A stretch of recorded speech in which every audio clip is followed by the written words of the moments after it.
우리에게 주신 하나님의 말씀은 갈라디아서 1장 6절에서 7절 말씀입니다. 그리스도의 은혜로 너희를 부르신 이를 이같이 속히 떠나 다른 복음을 따르는 것을 내가 이상하게 여기노라. 다른 복음은 없나니 다만 어떤 사람들이 너희를 교란하여 그리스도의 복음을 변하게 하려 함이라. 오늘 이 말씀에 많은 은혜 받으시기 바랍니다. 바울이 로마에 편지를 쓰면서 로마 교회 가운데 인사말에 이렇게 인사합니다.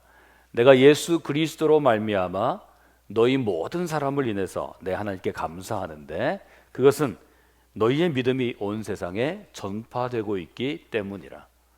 말하자면 로마 교회 성도 한 사람 한 사람의 믿음이 아니면 로마 교회 전체의 믿음이 널리 알려지고 널리 전해지는 것으로 인해서 내가 감사한다 하는 마음을 아주 분명하게 전하고 있습니다. 그러면 우리가 믿음 위에 교회가 세워진다고 고백할 때 이 믿음은 과연 어떤 믿음인가? 또 이 믿음은 어디에 기초를 두고 어디에 뿌리를 내리고 형성되어야 하는가 하는 질문을 다시 할 수 있습니다. 지금 바울이 언급한 로마 교회를 향해 언급한 이 믿음은 무엇 위에 세워지는 것입니까? 하는 질문을 가지고 오늘은 바울이 첫 번째 전도 여행했던 지역 갈라디아라고 하는 갈라디아 지역에 있는 교회들을 향해서 쓴 갈라디아서를 통해서 우리가 이 질문에 답하고자 합니다. 여러분이 아시는 것처럼 바울이 안디옥 교회에서 일종의 선교사로 말하자면 선교하는 사명을 가지고 여행을 하게 되죠. 그 여행 중에 비스디아, 안디옥, 이고니온, 또 루스트라, 더베 지역을 방문하는데 이 지역들은 그 당시에 갈라디아라고 부르는 지역입니다. 그래서 갈라디아 그러면 한 도시, 에베소나 빌립보나 고린도나 데살로니카 같은 도시가 아니고 아주 특정하게 지역이라고 볼 수 있겠어요. 그래서 에베소에 있는 교회에 보낸 편지, 또 빌립보에 있는 교회에 보낸 편지와는 달리 갈라디아서는 갈라디아 지역에 있는 여러 개척교회들에 이제 보낸 편지다 하는 것을 먼저 여러분들이 기억하시면 좋을 것 같습니다. 바울은 교회를 사랑하는 목회자이기 때문에 교인들을 향해 따뜻하게 얘기합니다. 아주 마음을 다해서 얘기하는데 마치 잘 훈련되고 사랑이 풍성한 부모가 자기에게 맡겨진 자녀를 기르듯이 교회를 길러내고 성도들을 길러냈습니다. 근데 바울은 아주 좋은 부모로 성도들을 자기 자녀처럼 그렇게 보듬고 사랑하고 교회를 그렇게 키워낸 교회 개척자이기 때문에 성경 곳곳에 아버지로서의 애정과 젖먹이는 어머니로서의 애정을 동시에 드러내죠.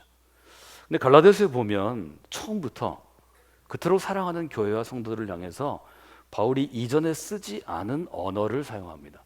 8절에 이렇게 돼 있어요. 우리나 우리들이나, 이것은 바울과 바울의 동역자들을 의미하고요. 혹은 하늘에서부터 온 천사일지라도, 이것은 신적인 존재를 의미하죠. 우리가 너희에게 전하는 복음 외에 다른 복음을 전하면, 그 다음에 뭐라고 써있죠?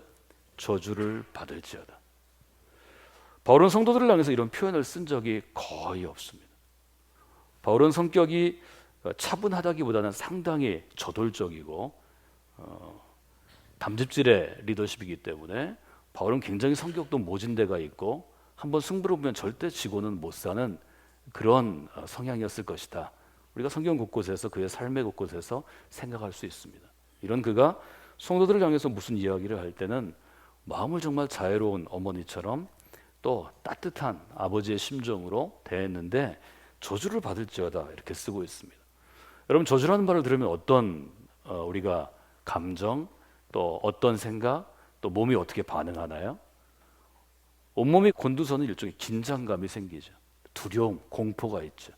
저주란 말을 들으면 그냥 왠지 모르지만 싫죠. 부정적인 그런 태도를 갖게 되죠. 좋은 말이 아닙니다. 저주를 받을지어다 이렇게 강하고 부정적인 언어를 왜 썼을까? 이처럼 강한 단어를 쓰는 이유는 바울이 지금 이 문제에 대해서는 단호한 입장에 있다는 거죠. 말하자면 지금 바울은 갈라디아의 교회를 향해서 이 문제에 있어서는 내가 얼마나 단호한 입장에 서 있는가를 분명하게 전하고 있는 거죠. 왜 바울이 갈라디아 교회의 어떤 면 때문에 그토록 사랑하는 교회를 향해서 성도들을 향해서 이처럼 단호한 태도를 취하는가 하는 걸 여러분들이 좀 볼 수 있죠. 6절을 한번 읽어보면 좋겠습니다. 그리스도의 은혜로 너희를 부르신 이를 이같이 속히 떠나 다른 복음을 따르는 것을 내가 이상하게 여기노라. 바울이처럼 단호한 입장을 청했던 것은 갈라디아 교회의 성도들의 믿음의 태도였기 때문이라는 거죠. 첫 번째는 무엇인가 하면 속히 떠났다 이렇게 얘기합니다. 바울이 전했던 혹은 바울이 훈련했던 복음으로부터 떠나간 거죠. 갈라디아 교회와 교인들을 위해서 생명을 구하는 영원한 생명의 복음을 내가 전했는데 거기로부터 떠났다는 것입니다. 떠났다는 것은 곧 이별을 의미하는 거죠. 떠난 다음에 어디로 갔나 가만히 보니까 바울이 전한 복음, 즉 바울이 전한 복음에 아니라 바울이 전하지 않은 다른 복음을 쫓아갔다는 거죠. 따라갔다는 거죠. 그래서 지금 바울이 생각하는 건 뭐냐면 이상하게 생각된다는 거죠. 이 사람들이 나하고 이렇게 쉽게 결별할 사람이 아닌데 왜 나를 떠나갔나? 나의 가르침을 떠나가나? 그리고 다른 거짓 교사 혹은 다른 거짓 목회자들이 이야기하는 걸 저렇게 쉽게 받아들일 수 있나? 즉 갈라디아 교회가 가지고 있는 변심에 대해서 굉장한 질문이 생긴 거죠. 왜 그랬나? 이것을 이제 마음에 품고 기록해 나간 것이 갈라디아서라는 점을 여러분이 기억하시면 좋겠습니다. 이 갈라디아서를 읽는 일종의 성서학자들 또 성경을 연구하는 목회자들의 입장은 하나로 모여집니다. 이 갈라디아 교인들이 바울이 전한 복음을 빨리 떠나고 또 다른 좀 바울이 볼 때는 잘못된 복음을 따라간 이유는 무엇인가 하면 바울이 전한 복음을 사소한 것으로 여겼기 때문이라는 것입니다. 중요치 않게 여겼다는 거죠. 하찮은 것으로 여겼을 수 있다는 것입니다. 바울이 전했던 복음은 교회를 세우는 가장 중요한 기초가 되는데 이것 외에 다른 것들을 추구하고 따라가는 성향이 지금 갈라디아 교회 가운데 있다는 거죠. 바울에게 있어서는 그리스도의 십자가 복음, 그 복음이 인생에 제일 중요한 것이었습니다. 그런데 갈라디아에 있는 교인들이 볼 때는 그것은 일종의 종교적인 교리죠. 그것보다 중요한 게 많죠. 그렇기 때문에 바울이 전했던 복음을 지키는 것보다 그것들을 그렇게 소중하게 여기지 않았다는 거죠. 말하자면 바울이 교회 가운데 갈라디아 교회에 전하고 보존하게 하고 앞으로 계속해서 세대를 이어서 붙잡으려고 했던 신앙의 본질적인 부분들을 그렇게 중시하지 않았다는 거죠. 우리가 다른 복음이란 말을 갈라디아서 1장 6절에서 만나게 되는데 다르다 하는 것을 좀 이해해야 될 것 같습니다. 이 다르다는 것은 바울이 전했던 복음이 예를 들어서 이 컵과 같은 것인데 거짓 교사들이 이런 까만색의 여기 동그라미인데 네모로 바꾼 게 아닙니다. 다른 복음은 바울이 전한 복음에다가 무엇인가를 더한 것이다 이렇게 보시면 좋을 것 같습니다. 말하자면 진짜 그리스도인이 되면 복음을 부인하는 것에 대해서는 저항합니다. 우리들은 그리스도의 십자가를 부인하라든지 하나님께 예배하는 것을 하지 말라든지 이러면 싸우게 됩니다. 그런데 다른 복음이 아니라 실제 복음 플러스 비슷하게 얘기하면서 다른 걸 얘기하면 유혹에 넘어갈 수 있습니다. 그래서 갈라디아서의 다른 복음은 어떻게 우리가 정의할 수 있냐면 복음에다가 무엇인가를 더한 것입니다. 영어로 얘기하면 복음에다가 플러스 something 한 것입니다. 뭔가를 다르게 하면 되는 거죠. 한국 교회를 바라보는 우리 내부의 한국에서 자라난 신학자와 목회자들이 또 외부의 서구의 신학자들과 목회자들이 한국 교회를 진단하는 것은 대부분 똑같은 관점입니다. 한국에 복음이 있다. 이것이 한국 교회를 부흥케 해서 숫자로 한국 전체에서 종교 인구로 교회 다니는 인구가 제일 많고 교회 수도 많고 목회자도 많고 큰 교회도 많고 많은 일도 한다. 그런데 복음 플러스 뭐가 있냐면 한국 교회는 기복적인 경향이 강하다는 거죠. 기복은 딴 게 아닙니다. 복음은 그리스도의 십자가 은혜로 우리가 하나님의 구원을 받았고 그리스도의 십자가를 질 때 이 세상이 구원을 받는다는 거죠. 그런데 기복적인 신앙은 간단한 거죠. 그리스도의 십자가 은혜로 우리 구원받았다. 근데 우리가 조금만 더 하나님께 잘하면, 교회에 충성하면, 리더십에게 충성하면 성공하고 돈 벌 수 있다. 즉 말하자면 신앙의 헌신을 이용해서 나의 유익을 취하는 게 기복적인 신앙입니다. 복음 플러스 무엇이 우리에게 이토록 매력적인 것처럼 바울이 세웠던 초기 교회 개척 시대에도 똑같았다는 거죠. 저희는 이렇게 고백했습니다. 교회는 무엇인가? 교회는 믿음에 세워주는 공동체다. 이렇게 얘기했습니다. 그러면 이 믿음은 어디에 세워주나요? 이 믿음은 바울이 그토록 전하고자 했던 신약 성서에 기반을 둔 복음 위에 세워집니다. 그래서 저는 우리 교회 가운데는 다른 복음이 전해지지도 않고 따라가는 사람도 없고 자리 잡지 않기를 원합니다. 분명하게 바울은 얘기합니다. 다른 복음은 없나니, 다른 복음은 없다는 것입니다. 바울이 전한 복음 외에 이 복음을 변하게 플러스 something 무엇을 더할 수 있는 권위를 가진 자는 없다는 것입니다. 이걸 더하면 이단이 되는 것입니다. 다른 복음은 없나니 다만 어떤 사람들이 너희를 요란케 하여 그리스도의 복음을 변하게 유혹하는 것이다. 여러분 이 구절을 기억하십시오. 다른 복음은 없는 것입니다. 무엇인가 다른 것이 내게 유혹이 된다면, 매력적이라면 그것은 나를 혼동시키고 격동케 해서 그리스도의 복음을 변질시키는 것입니다. 아주 분명하게 쐐기를 박죠. 우리들이나 바울이나 바울의 제자들이나 혹은 하늘로부터 천사가 올지라도 우리가 즉 바울이 전한 복음 외에 다른 복음을 전하면 저주를 받을 것이다. 이 마음을 여러분들이 잘 기억하셔야 합니다. 한 가지 저희가 추가해야 된다면, 그러면 갈라디아서에 등장하는 다른 복음은 과연 어떤 것인가? 그 다른 복음의 정체는 무엇인가? 이렇게 질문할 수 있습니다. 바울이 갈라디아 교회를 떠나간 다음에 율법주의에 물든 사람들이 갈라디아 교회에 들어와서 갈등을 일으켰다고 대부분의 성서학자들은 보고 있습니다. 다시 말해서 율법을 지켜야 구원에 이른다고 가르쳤다는 거죠. 이건 예수 그리스도의 구원을 부정하지 않고 그렇게 가르쳤다는 거죠. 말하자면 예수 그리스도의 구원의 복음 플러스 율법 해야 된다는 거죠. 이 사람들은 대부분 그 배경을 유대교에 뒀죠. 할례를 받는 것, 유대인들처럼 절기를 지키는 것, 유대인들처럼 음식을 깨끗하고 부정한 것을 나누어서 깨끗한 음식만 먹는 것, 이런 것들을 해야 된다고 얘기합니다. 바울이 유대인 중에 유대인이었기 때문에 이 부분의 위험성을 생각해서 아주 분명한 입장을 취하는데 단호합니다. 우리의 구원은 하나님의 선물로 주어지는 것입니다. 인간은 어떠한 종교적인 행위나 종교적인 규칙으로 구원에 관여할 수 없습니다. 오직 하나님의 은혜로 구원이 주어진다는 것입니다.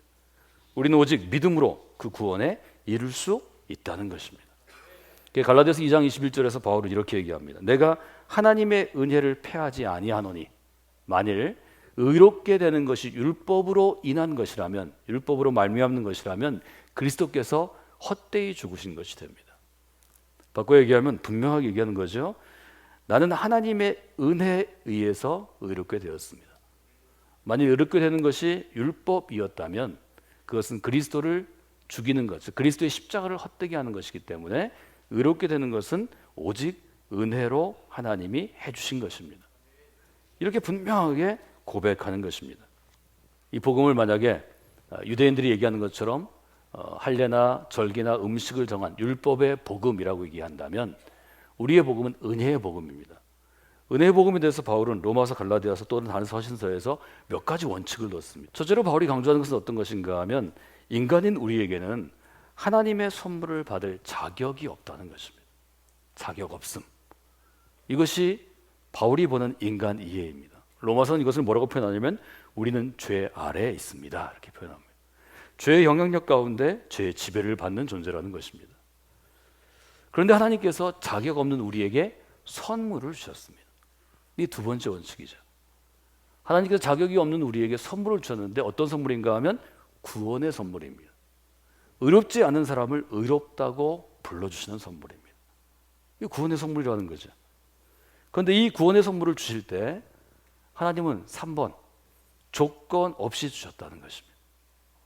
조건 없이 이 구원의 선물을 우리에게 주셨다. 이게 세 번째입니다.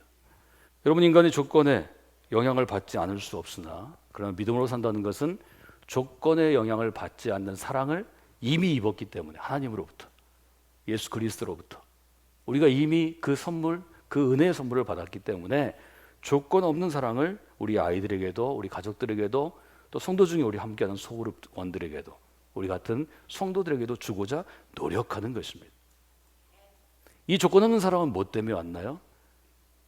값을 치렀기 때문입니다. 네 번째 원칙은 뭐죠? 그리스도의 십자가를 통해 하나님의 사랑이 드러났기 때문에 우리가 구원받은 사람이 된 것입니다.